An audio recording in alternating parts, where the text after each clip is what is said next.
Primeiramente, pra quem não sabe, eu sou o Sandro, o cara que tirou a vida da Mikaella.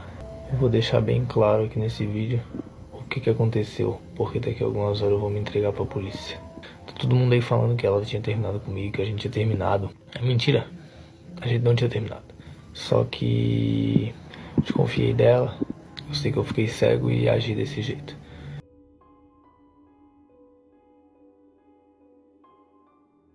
Mikaella Andrea Sagás was a 29-year-old woman who seemed to have the perfect life. Born in a small city called Biguaçu in Brazil, she was an esthetician and hairdresser who proudly owned her own beauty clinic, Mikaella Sagás Advanced Aesthetics. According to friends, she was a dedicated entrepreneur who turned her passion for beauty into a thriving business. On social media, Mikaella shared a life full of achievements. Her Instagram, filled with professional photos, portrayed a confident, smiling woman always surrounded by friends. She often posted motivational quotes like "Believe in your dreams" and "Be your best version," reflecting her commitment to personal and professional growth. Mikaella was also known for her deep love of animals, a fierce advocate for animal rights who regularly took part in efforts to help abandoned pets. She also loved to travel. Her posts captured joyful moments on beaches, at waterfalls, and in tourist destinations, always with a smile on her face. Friends described her as a determined dreamer, someone who never gave up.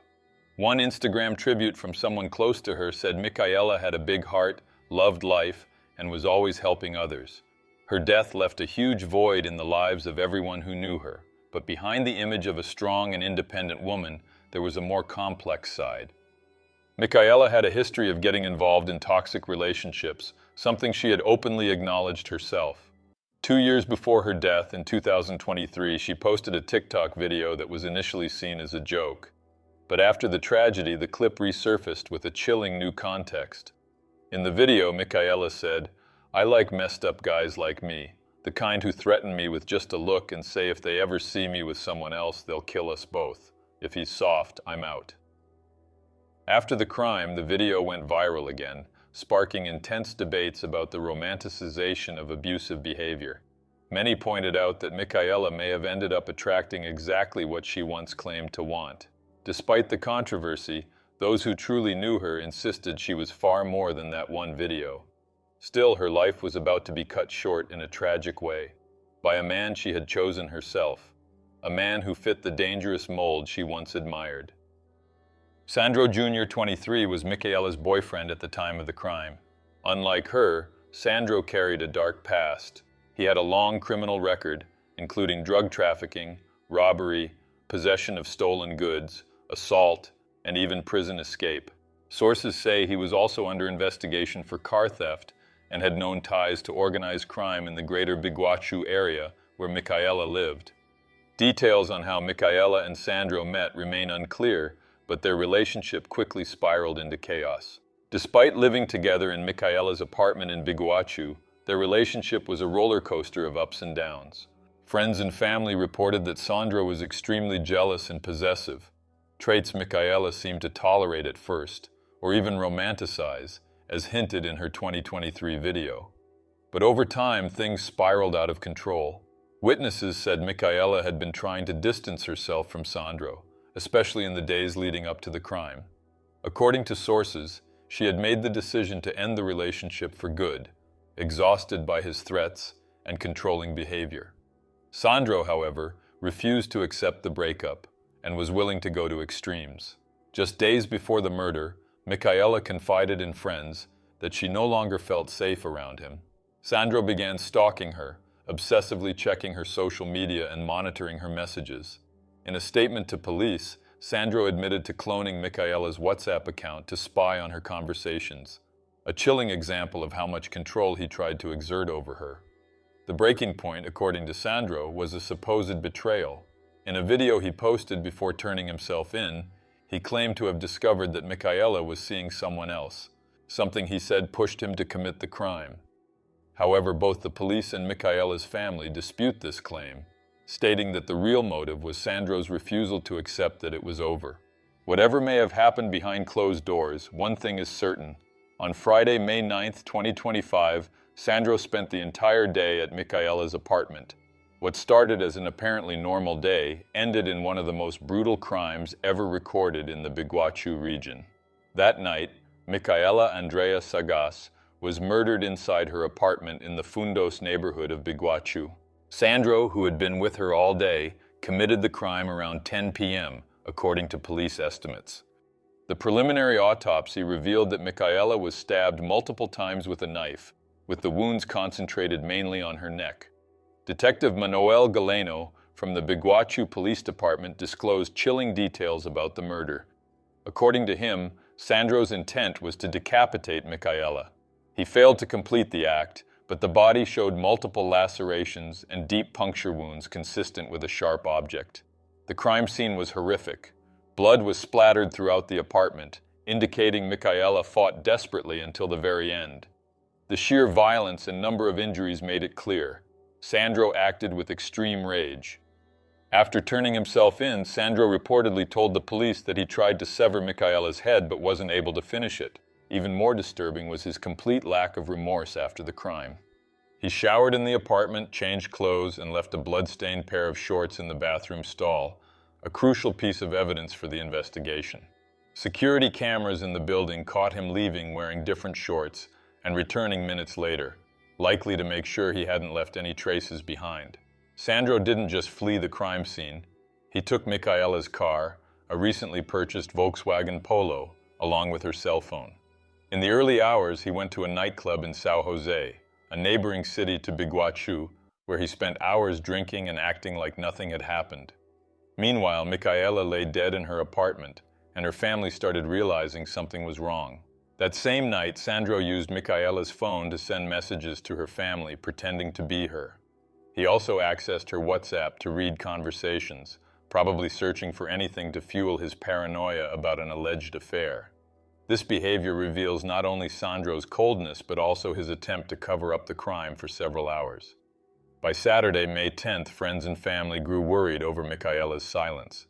She wasn't answering messages, and the replies sent during the night felt off. Concerned, her relatives contacted the police. That afternoon, the military police entered the apartment and found Mikaella's body. The scene, according to authorities, was horrific. Blood splattered everywhere, like something out of a horror movie. During his escape, Sandro abandoned Mikaella's car on the Via Expressa highway, near a well-known drug trafficking area. The vehicle was found by the police and secured for forensic analysis. Officers patrolled the area searching for Sandro, but came up empty. The Biguachu Civil Police, led by Detective Manuel Galeno, launched an immediate investigation. Security footage from Mikaella's building was crucial in identifying Sandro as the suspect. The videos showed him leaving the apartment wearing blood-stained shorts, then returning shortly after in a different outfit. Inside the apartment, investigators found the bloody shorts in the bathroom stall, along with other evidence confirming the brutality of the crime. Mikaella's blood was spread throughout the apartment, and the knife used was found in one of the rooms. While police worked to track him down, Sandro remained on the run. During this time, he recorded a video that went viral on social media, in which he confessed to the crime. In the video, he said, "I killed her because I found out she cheated. Any man would do the same." Eu vou deixar bem claro aqui nesse vídeo o que aconteceu, porque daqui a algumas horas eu vou me entregar pra polícia. Tá todo mundo aí falando que ela tinha terminado comigo, que a gente tinha terminado. É mentira. A gente não tinha terminado. A gente tava bem, a gente ia viajar dia 25. Só que desconfiei dela e clonei o WhatsApp dela. E eu vi ela marcando de se encontrar com um cara. Fiquei cego de ódio. Nem me lembro muito do que aconteceu. Eu sei que eu fiquei cego e agi desse jeito. Ela me traiu e eu descobri que esse cara era policial também. Conseguiu chegar em casa, dizer que me amava, me beijar. O ódio me cegou. The coldness in his words shocked many, showing a complete lack of remorse. Mikaella's family, devastated, followed the news with anguish. They knew Sandro was responsible, but feared he might flee the country and escape justice. 4 days after the crime, on Tuesday, May 13th, 2025, Sandro decided to turn himself in. Accompanied by his lawyer, he went to the Biguachu police station and officially confessed to the murder. During the interrogation, he repeated his claim that jealousy drove him, insisting Mikaella had betrayed him. Sandro confirmed he lived with Mikaella and had spent the day with her before the crime. He showed no remorse and seemed indifferent to the consequences. After confessing, he was taken to the police headquarters for legal procedures. His pretrial detention, already ordered by the judiciary, was enforced, and he was sent to the penitentiary to await trial. Mikaella Sagás's murder was not just another case of violence against women. It sparked a national debate about abusive relationships and the dangerous romanticizing of violence. Mikaella's 2023 video resurfaced strongly after her death. In it, she said she liked disturbed men who threatened her, a statement once seen as a joke but now a tragic prophecy. The reaction on social media was intense. Mikaella's words divided opinions. On one side, some blamed her for romanticizing abusive behavior, suggesting she attracted the kind of man who killed her. On the other, many defended that nothing justifies a crime like this, and blaming the victim only fuels violence against women. The case also exposed the reality of many women trapped in abusive relationships without realizing the danger. Mikaella, like many others, may have confused toxic jealousy and control for intense love, a narrative often romanticized in movies, music, and social media. Sandro Coutinho Machado Jr. was arrested and charged with qualified femicide. According to Detective Manuel Galeno, aggravating factors like premeditation and cruelty could push his sentence up to 30 years. The police are still investigating if others helped Sandro with the crime or his escape. But with his confession and solid evidence, the murder weapon, blood-stained shorts, and security footage, the case is practically closed. Sandro awaits trial at the penitentiary. His lawyer claims he's remorseful and will clear things up in court. But his own words in the confession video, "Any man would do the same," reveal a mindset that refuses to take responsibility for his actions. Meanwhile, Mikaella's family lives a grief that will never end. They couldn't say goodbye properly since the crime happened on Mother's Day, May 10th, making the date even more painful. Mikaella's mother said in an interview that her daughter was everything to her, and losing her so brutally is an indescribable pain. Friends and clients of Mikaella's clinic also paid tribute. One client wrote on Instagram, "You transformed my self-esteem, Mika. I can't believe this happened. Rest in peace." The clinic, Mikaella's pride and joy, closed its doors after her death, leaving a void in the Biguachu community.